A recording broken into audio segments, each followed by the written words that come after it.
For Spengler, the West's soaring Faustian spirit is split from the West's grounded Greek spirit. But this is to undercut the West and the necessary roots of its soaring, leading to a nihilistic prognosis for the Faustian West, atomization.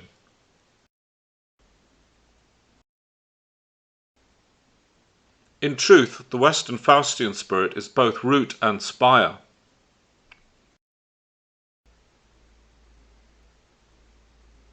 This fusion, both logical and ecstatic, is well captured in John Singer Sargent's work.